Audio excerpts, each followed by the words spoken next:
And welcome back to the another episode of Daily News Quiz Analysis for IAS Prelims 2025. It is 11th December today, and in this video, we are going to solve different types of questions which are very much relevant for your preparation. Before we will start our discussion, as usual, I would like to give you the brief introduction about the video so that you will get more connected with it, and this video will help you prepare well for your respective exams. You know, in this video, we usually discuss three types of questions if we will break those questions into the subsets. In the first subset, in the first set of questions, we discuss questions taken from the current affairs. You know what we do? We take up the most important articles from the newspapers, we break them down into the simplest language possible, and derive the prelims based questions from those articles so that it will give you the idea how the questions can be asked from those articles and what your approach should be while you are reading those news articles, how you should read those newspapers, what points you should take from those news articles which are relevant for your preparation. So in this first set of questions, we discuss questions from the current affairs.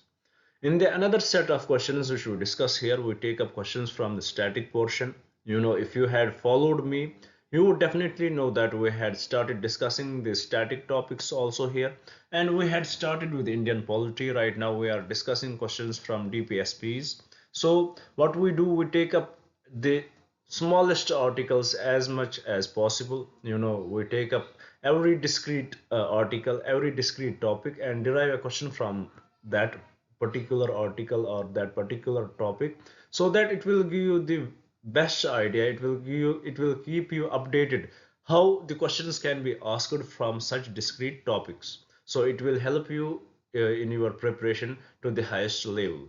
So this is another set of questions which we discuss here. After discussing the questions from the current affairs as well as the static part, we shift our approach at the end of our discussion towards the previous year questions. Every day we try to take a few previous year questions and try to discuss them. We try to find out the ways and methods by which we can solve those questions and how we can implement the knowledge given from those questions in the upcoming exams. So this is in a nutshell about this video what we discuss here.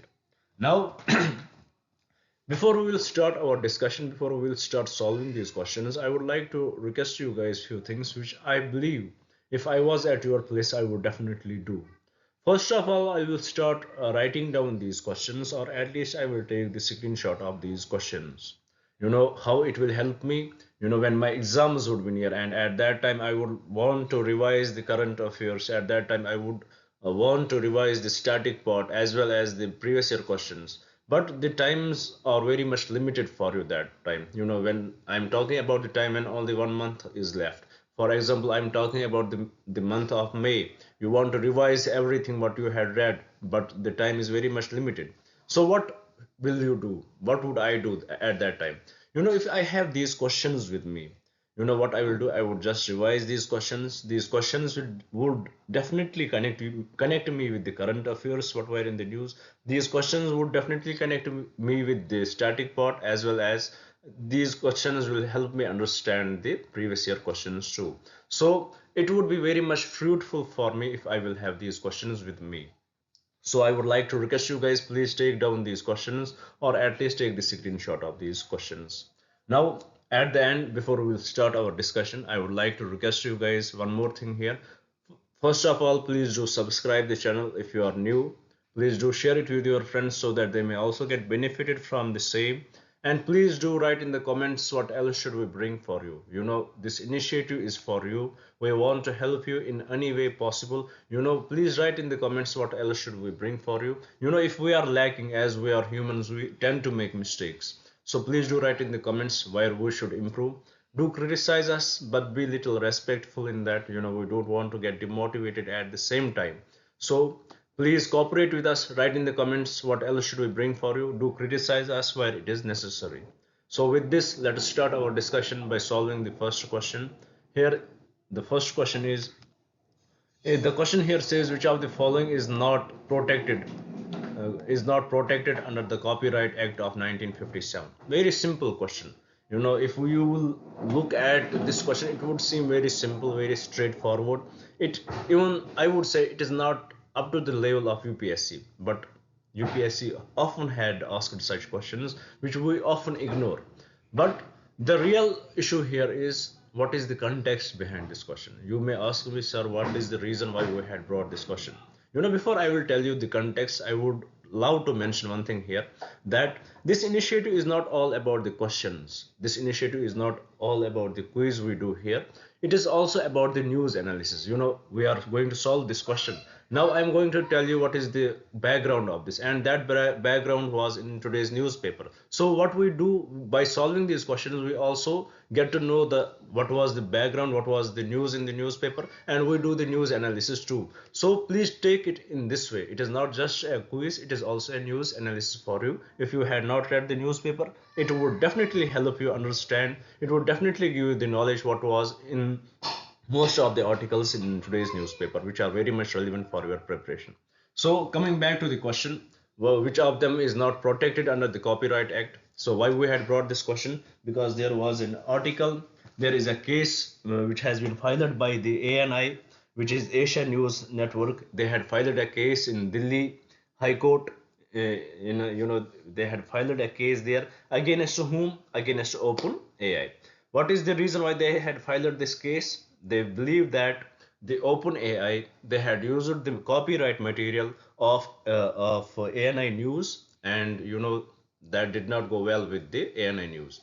So they are giving some reasons why they are filing this case. First of all, the one of the branch of OpenAI, ChatGPT, it has used information published by ANI, violating the Copyrights Act, violating the copyrights law, that the according to ANI, the OpenAI or ChatGPT, it is violating the copyrights law, as it has published, it has used some of the material from of the ANI, which they have copyright, over which they have the copyright.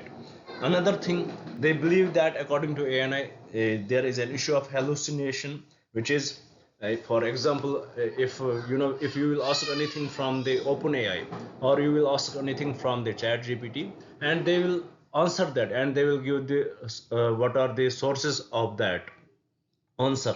And unfortunately, according to the ANI, that the ChatGPT or OpenAI, they are falsely accusing them. They are falsely attributing their answers towards them, which harms their reputation.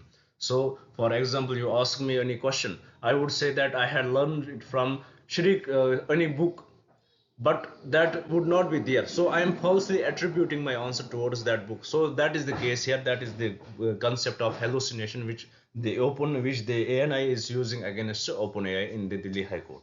Then the third, what the ANI is attributing here, what the ANI is saying, that the OpenAI, if they are not directly taking any information from us, but they are taking the information from the sources which has taken information from us. For example, I am saying you anything here, I had taken this information from the newspapers. Now you will use it, you will take it from me, but if we connect it, it will definitely, I can say, the newspaper can say that they are taking it from me, via this YouTube channel. So this is how this is about. This is what are the accusations of what are the accusations of Asia News Network. So in response to that, this, there are certain arguments given by the OpenAI. First of all, according to the OpenAI, their servers are not located in India, so it does not fall under the jurisdiction of India. Second, it is not the first time such a, one another thing what the ANI is asking here, that ANI is asking the Delhi High Court that it should put ban on the material which the OpenAI is using from the ANI. So in response to that, the OpenAI, it says that it is not the first time such cases has happened. Even before in different countries we are accused of same thing, but no such ban has been imposed on us, like that you will ban us, that we can't use any information from their websites. So this is what the OpenAI is responding to it. Third,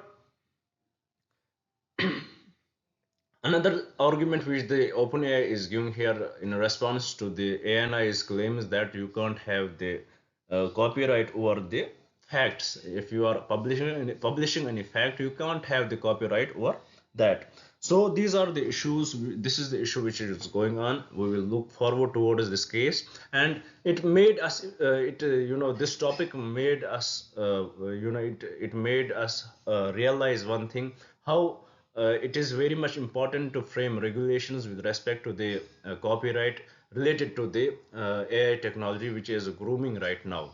So this is in nutshell about the news article, what was in the newspaper today, and let's try to solve this question, which is very straightforward. I believe that everybody which has the little knowledge about the copyrights, they would be able to answer it correctly. So with respect to this question, the correct answer is which of the following is not here. It is, we have to see the question very properly, because this is the mistake which often students tend to make in the exams. They don't read the questions properly. These are the keywords in the question which makes the whole difference. So here the question says which of the following is not protected under the copyright 1957. Here original poem, it is 100% protected under the Copyright Act 1957. So with respect to this question, it is incorrect. It is not. Second, a software program. For example, I develop a software program. It is 100%. It can be 100% protected under the Copyright Act of 1957. But with respect to this question, it is totally incorrect too. Third, an idea for new invention. It is not protected under the Copyright Act. For example, I want to build anything. Nobody can have a copyright over it. That is an idea for new invention. So with respect to this question, it is the correct statement. So for this question number one, the correct answer is option C, which is an idea for a new invention is not protected under the Copyright Act of 1957. So with this, I hope you had got basic understanding about the news article itself and also about the Copyright Act of 1957. If you want to learn more about it, we'll take a separate class. Even though we had taken already few questions related to it, that's why I did not felt the necessity of taking it in that detail. But if you want the detailed analysis of Copyrights Act of 1957, please do write in the comments. We will bring a separate class for that. Third, musical composition. Fourth, musical composition. It is protected under the Copyrights Act, but with respect to this question, it is totally incorrect, because the question here says which of the following is not protected. So I hope you got the basic information about the article which was in the newspaper, and also about this question, and also why we are discussing this in the UPSC style, so that it will help you prepare well. It will train your mind how, and how much cautious you should be while reading the questions. Now with this, let's move towards another question and try to solve. Here the question is about the University Grants Commission. You know, it is very important to know about the University Grants Commission in India. But before we discuss about it, let's try to understand what is the background of it, why we had brought it here, why we are discussing this question here. You know, University Grants Commission, it is, we know that it is responsible for coordination, determination, maintenance of standard of university education. It decides what are the courses to be undertaken, what should be the time period for those courses, and all that stuff. And it is often seen, we had often discussed it from July itself. We had started discussing these question sessions here, and I remember that I had often, I had earlier discussed about the reforms given by the University Grants Commission. But here we are going to discuss different reforms which has raised some eyebrows, and which are put forward by University Grants Commission, which they believe the colleges should, they are not, they are not something that are compulsory on the universities or colleges, but they believe they can have the better impact on the education system in India. So what are these reforms which the University Grants Commission has put forward? First of all, you know usually they had come up with a new type of graduation program. In this new type of graduation program, they are going for the flexibility. flexibility is the major issue in the education system in India. Flexibility. So what is this flexibility? Usually I am an engineering student myself. I had done my BTech from SRM University, and I had done my PG from DY Patil University. So I know how it works. For us to complete our engineering course, it takes, according to our college rules, according to the rules, it takes 4 years in India to complete the BTech course. Mostly. But according to the UGC's new reforms, what they believe that there are different types of students and their capabilities are different. Different capabilities have different students have different capabilities, and they have different level of understanding. So what UGC wants here, what they are putting forward, that if any student he is capable to for example, for every semester you have to go through 12 subjects, as it was in the case in my during my graduation time. So according to the UGC, if any student is capable to go for 24 subjects, if they are capable to complete their graduation time within the 3 years time period, or within limited time period, they should be allowed that. They, if they have that capability, it should be given to them. There should be flexibility in it. It should not be rigid 4 years. And also, if there are some students who are slow learners, they should be allowed to have their approach towards their studies. They should be allowed to, for every semester, if they have to take, if it is compulsory to take 12 subjects, they should be allowed to take only 8 subjects or 4 subjects, whatever is necessary, whatever is fit for them. So this is what the UGC is framing right now, is talking about. There should be flexibility in it. And also the UGC is talking about their admissions. There should be flexibility in the admissions also. Usually what happens there, the admissions happen, in our colleges, in our college system, in our country. Admissions happen once in a year for any course. But what does the UGC is framing here, that these admissions should not be only yearly basis. It should happen after every 6 months. These admissions should be allowed to happen. It should be these admissions should be held twice a year, not of once a year only. So it will also increase the approach of the studies. It will also increase, for example, there are few students who get backlogs in their 12th classes, and they have to, their results come little late, and they have to wait for the whole year. Their whole year gets wasted because of the education rigidity in the admissions in the colleges. So what does the UGC is framing here, that the students should be allowed to get admitted twice a year in any college or in any course. And also it talks about the concept of entry and exit. Another concept which it talks about is entry and exit. What is this? It says about here that, for example, there is any student, he is studying right now, he has got admitted in the engineering college or any college, and for 1 or 2 years he was studying there very properly. But after 2 years he got some issues with his studies, or he got some family issues, and he wanted to shift his course. He went for some other course, and after completing that course he wants to get back into the college, but the colleges are not allowing him. Colleges want him to restart it. But according to the new reforms, what does the UGC say here, that the college should allow any person to enter and exit on his will. Whenever he wants to exit, he should be allowed to exit for another course or for anything whatever is important for him. And whenever he wants to enter back, he should be allowed to enter back where he had left.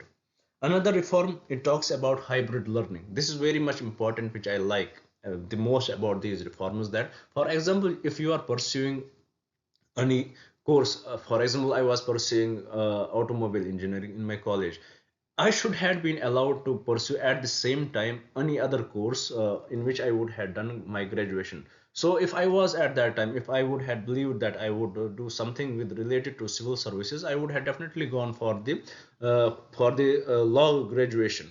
but it was not allowed that time. It was not suitable. So here what does the UGC is talking about, that it should be allowed, that there should be hybrid learning, that if you are pursuing any one course, you should be allowed to pursue any another course at the same time. And also there is another issue we often had seen, it is the issue of attendance.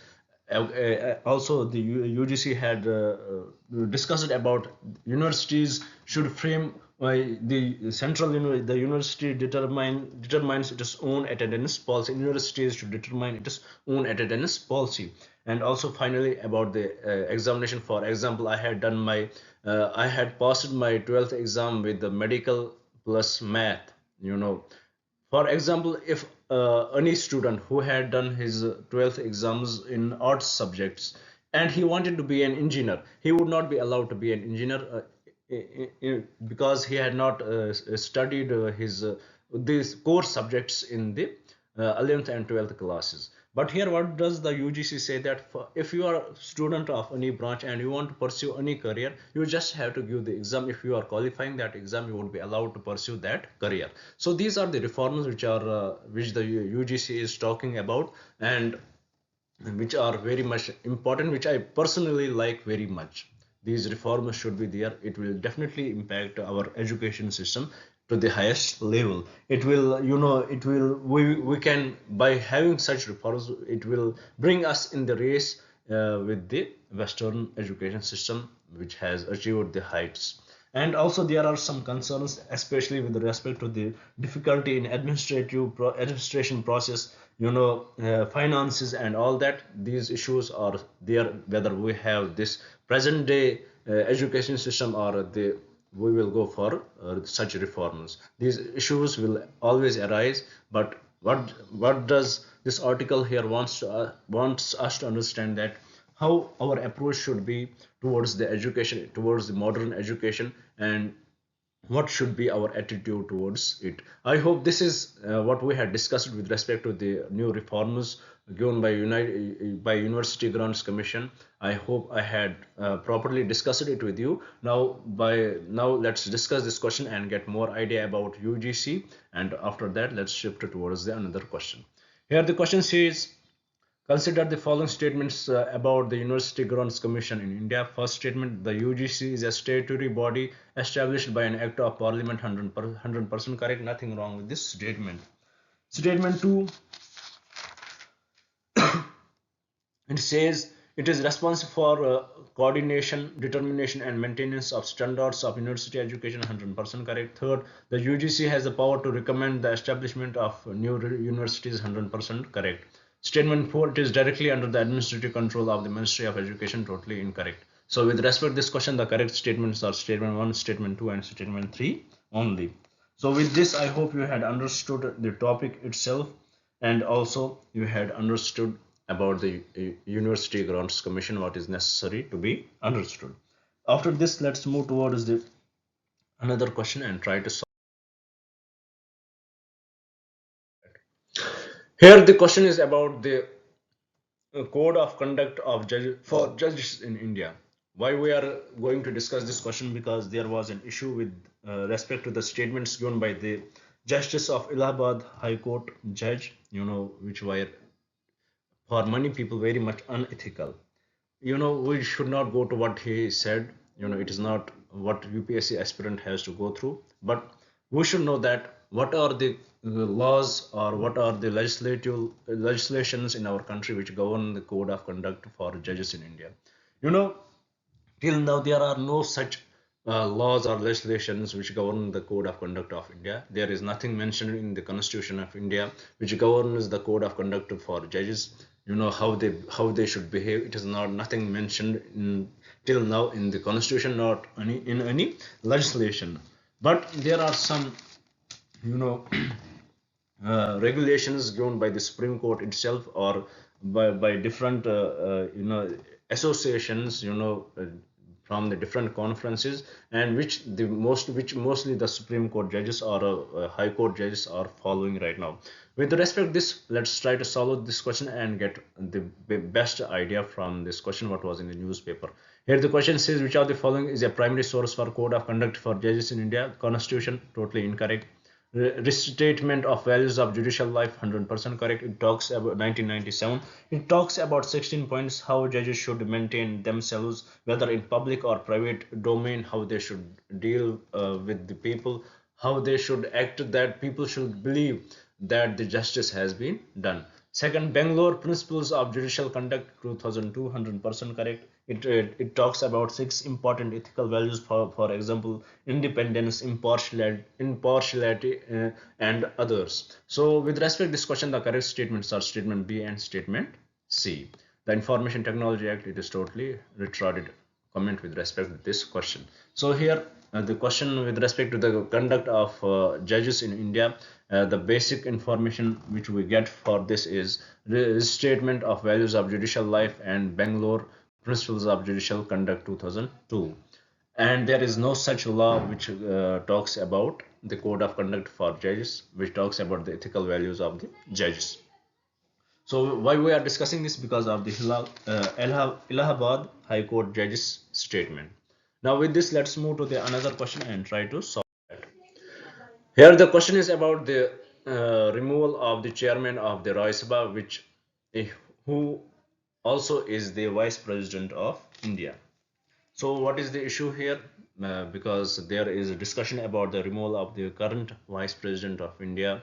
India bloc is talking about it. So this is more political issue which would not happen to me, according to me. But let's try to understand what it is about.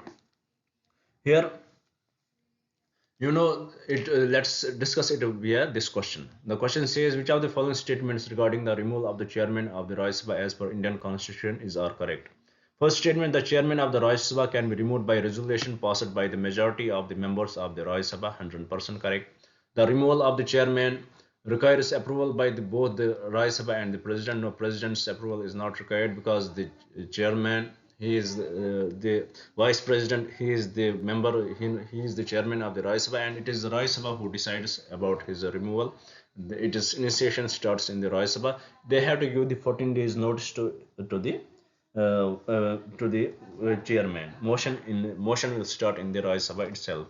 Third option, the chairman can be removed through a motion of impeachment similar to the procedure for the president of India. No, there is no motion of impeachment for the removal of the vice president or chairman. So this is also incorrect. Fourth, the vice president of India as the ex officio chairman of the Rajya Sabha can be removed by the resolution passed in the Rajya Sabha, 100% correct. So with respect to this question, the correct statements are statement 1 and statement 4, and from the code given below, the correct code would be option B. If you want to know what are the articles related to it, it is article 67B and article 92. They deal with the removal of the vice president or the chairman of the Rajya Sabha. I hope by solving this question you had got the basic idea about the removal of vice president of India or the chairman of the Rajya Sabha. With this, let's move to the another question and try to understand that. Here the question is about the Subramania Bharati, who was one of the freedom fighters who had participated in many events during our freedom struggle.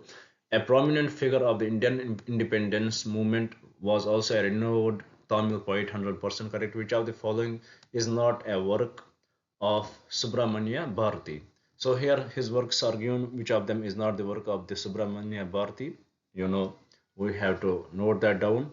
Why we are discussing this question? Because the PM Modi is set to release collected works of Subramania Bharati.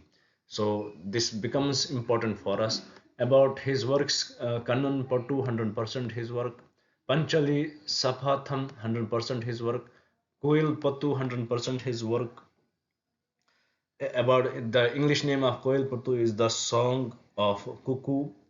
Vande Matram, it is not his work. Even though there is association of Vande Mataram to him, but the Vande Mataram, we know it is not his work. So with respect to this question, the correct answer is option D, which is Vande Mataram. With respect to this question, these are incorrect options, as it is talking about which of them is not the work of the Subramanya Bharati. So with this, I hope we had finished today's discussion with respect to the current affairs. But we had many more articles which were very much relevant. But we had from our recent classes we had discussed them. For example, PM Poshan we had discussed it, and also Ayushman Bharat related issues we had discussed those articles in detail many times. So I did not felt necessary to bring such questions. Now let us see if any question is left with respect to the current affairs, or we will shift towards the strategy. Now here is one question which is related to the subsidies. Let's see what does the question say. Which of the following is a potential negative impact of the government subsidies on global trade? You would have often heard that global trade, the global powers, they are not often happy with India because we are giving a lot of subsidies to our farmers. What is wrong with that? There is definitely an issue which you would have read during your economic classes. But here, let's I will try to give you a little explanation about that so that you will get into the groove.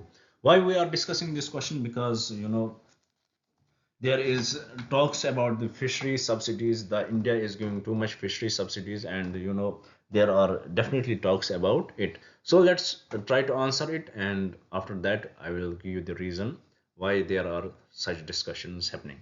So which of the following is a potential negative impact of government subsidies on global trade? Does it impact increased domestic production? It definitely impacts increased definitely helps in increased domestic production, but it least impacts the global trade. Because of that, lower consumer prices, no protection of domestic industries, not this fair competition among nations. This is the major issue where the issue raises. For example, if why the countries are against it. For example, if India is giving too much subsidies to the farmers, they are happy to sell their product on the lowest prices, and it definitely impacts the fair competition in the world. Because of that, they get into the loss as Indian products become cheaper. So India will gain momentum. India will gain the demand in the global market. So because of that, the countries are against the subsidies given by the government of India. And here we are talking about the fishery subsidies. Different countries are against it. Why? Because it has very harsh impacts even on the environment. For example, if the fishermen are given the subsidies, they will definitely go for aggressive fishing, and it will definitely impact the ecology. It will definitely impact the ecosystem of the fisheries. It will definitely impact some species also there. And also the you know India, with respect to India, is asking that we should not rather discuss on how much subsidies we are giving in overall to the fishery sector, but we should discuss about the subsidies we are given per capita. And if we, in that discussion, we are very much lacking behind, because if we compare our subsidies with respect to the per capita subsidies given by Norway, we are way behind that. So this is in nutshell about today's article, and this is what you need to know. How does it impact the global trade? So by discussing this question, I hope you had understood this session very properly. I had tried my best to explain every question and with the context behind that question. With this, let's move towards the another part of our discussion where we will solve some static part questions, and after that we will shift our approach towards the last year question. Here today's question is about Article 39. It says Article 39 of the Indian Constitution outlines certain directive principles of state policy. Which of the following is not a principle enshrined in Article 39? Article 39 DPSP. We are right now discussing DPSPs. We discussed Article 36 yesterday. We discussed Article 37. But you will ask me, sir, why did not we discuss Article 38 today? Because in yesterday's class itself, we discussed about the welfare, how the government should look after the welfare of the people. When we were discussing the welfare of the workers, so we also discussed Article 38 yesterday.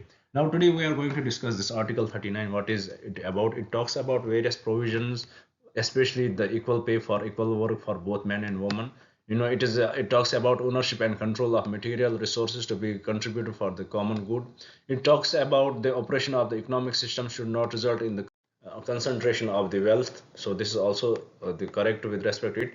It definitely does not talk about right to work because it is in article 41. So with respect to this question, the correct statement is option C, and these options are part of the article 39. So Article 39 of the Indian Constitution outlines certain directive principles of state policy. Which of the following is not a principle enshrined in Article 39? It is option B, it is option C, which is right to work, education, and public assistance in cases of unemployment, old age, sickness, and disablement. So with this, I hope you had got the basic understanding about it. After that, let's move towards the last part of our discussion where we will solve a previous year question. Here the question is about a very simple and straightforward question. It says, who among the following were associated with the introduction of Rohitwari settlement in India during the British rule? In this question, if the options were given like 1, 2, and 3, if you will look on the paper, and 1, 2, 3, and I guess, and the 1, 2, and 3, 1, 2, 3, and I guess only one. So here Lord Cornwallis is associated with permanent settlement. So this is not the option. By this we can eliminate option 1 and we are left with 2 and 3. So the correct answer for this question is option B and C. Thomas Munro and Alexander Reed. They are associated with the Rohitwari system. So with this we complete today's discussion. I hope you would like the video. I hope you would share it with your friends also. I hope you would definitely subscribe the channel. If I had lacked anything or I had misled you, we are humans, we can make mistakes. Please do write in the comments. We will definitely try to make that correct. By this I would like to say thank you to you guys. I would like to say goodbye. Let's meet tomorrow.